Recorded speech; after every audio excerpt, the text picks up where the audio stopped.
Xullas, akalarim, sizlarni yig'ishimdan maqsad shu edi. Voy qara, o'zing kaka qildingmi?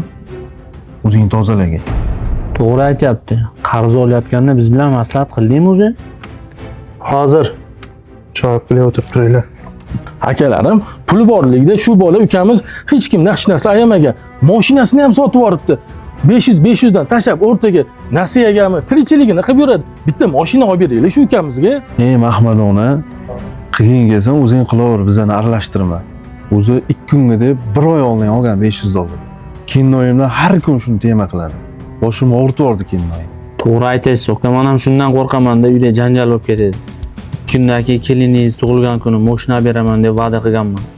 Bo'lmasa $1000, $500 jalka emas-ku. Aka, nima bu yerdan bu yerga turibsiz? Keling o'tiring. Keliningiz ham oshni damga qo'yib yuboribdi. Xullas osh qochmaydi ukam, bu safar yeramiz. Men ishim ko'proq edi. O'shanga iloji boricha kennoyi jonimga tegdi. So'rayveryapti. Shundan 500 tezlatsa yaxshi bo'ladi. Men ketdim. To'xtang uka, men ham ketib olaman sherim bo'ldi. Shogir aka, assalomu alaykum. Assalomu alaykum. Yaxshimisiz? Ha, kiringlar, nima ko'chada turibsizlar? Keling. Endi qo'shni xafa bo'lmaysiz, keliningiz oldiga chiqqan ekan. Boshingizga shuncha ish tushibdi, bir og'iz bundoq chiqib aytmabsiz ham. Eshitib juda ham xafa bo'ldim. Mana ozgina yiqqanimiz bor edi. O'shani olib keldim, shuni olib qo'ysiz, xafa bo'lmang yana. Mana yangi ko'chib kelgan qo'shningizmi? Aytishadi-ku, uyoma qo'shni ol. Shokir akam hammasini aytdilar. Yaxshi inson ekansiz. Boshingizga tash tushib qolibdi.